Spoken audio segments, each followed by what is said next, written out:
प्रभु, क्या संसार में केवल सुख का होना संभव नहीं है? प्रत्येक आत्मा का लक्ष्य केवल सुख की प्राप्ति ही तो है।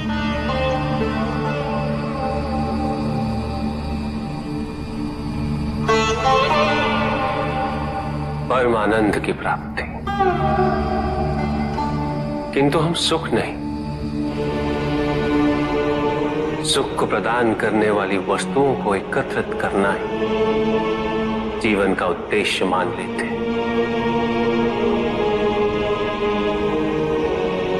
ये समस्त संसार माया है, सब कुछ नश्वर है।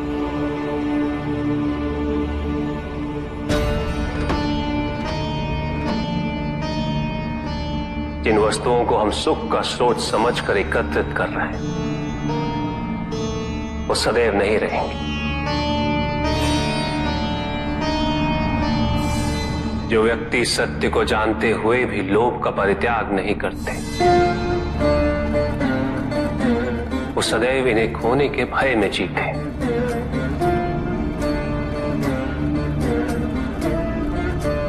और जो व्यक्ति सत्य को जानते ही नहीं, वो अहंकार में जीते।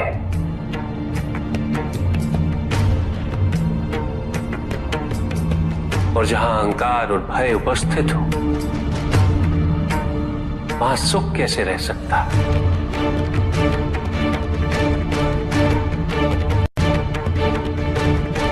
किसी को ये दुख है कि उसके पास कुछ भी नहीं, और जिसके पास सब कुछ,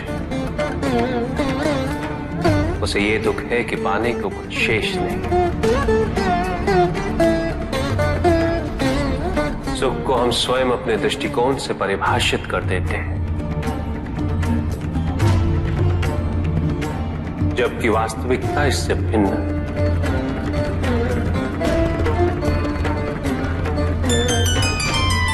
इसलिए आवश्यकता है अनासक्त रहने की।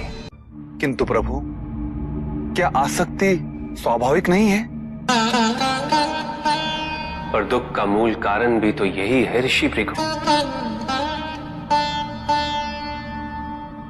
आसक्ति हमारे मन की शांति को छीन लेती, उसे भंग कर देती।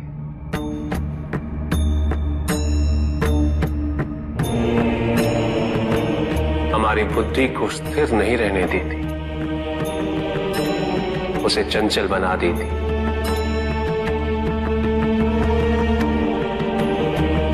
आसक्ति से प्रमाद की उत्पत्ति होती। प्रमाद मद होता है, और मद अहंकार का स्रोत है। और अहंकार पूर्णतः शुभता में परिवर्तित हो जाता है,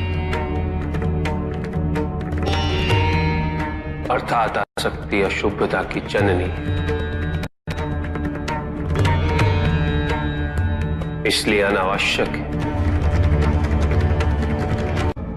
तो प्रभु, आसक्ति को अनासक्ति में कैसे परिवर्तित किया जा सकता है? और हम आसक्ति से कैसे उबर सकते हैं प्रभु? आसक्ति से मुक्त होना ही अनासक्ति है। आसक्तिहीन होने के लिए अपने और पराये का भेद मिटाना अनिवार्य है।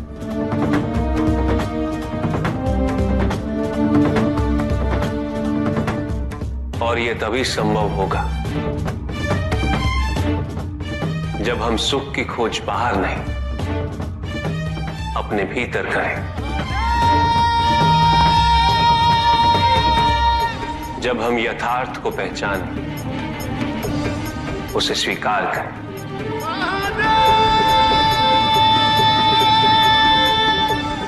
हम अपने सुख को सांसारिक तत्वों से परिभाषित नहीं करें। जब तक हम ऐसा करते रहेंगे, हम बंधते जाएंगे। जब हम स्वयं अपने भीतर झांकना आरंभ करेंगे,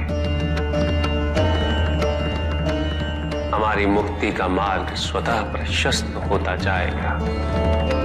महादेव, आपने हमें दुख का कारण तो बता दिया,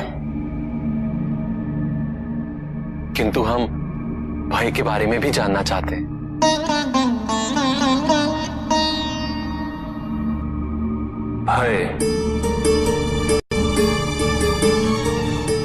भय का स्रोत है इच्छा।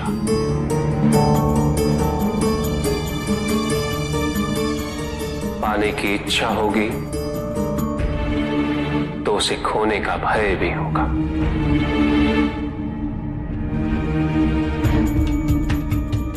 यदि जीवित रहने की इच्छा है तो मृत्यु का भय भी अवश्य होगा।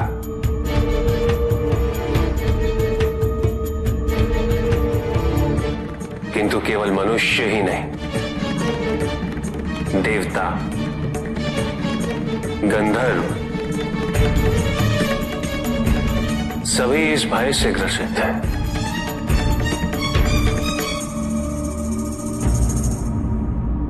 क्योंकि इच्छाओं से मुक्त कोई भी नहीं।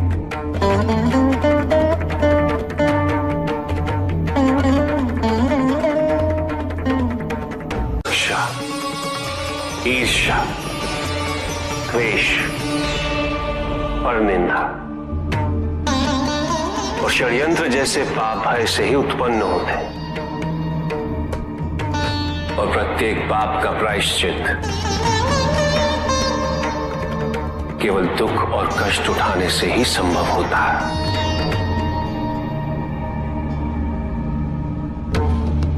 इसलिए भय भी अंत में दुख का कारण बन जाता है।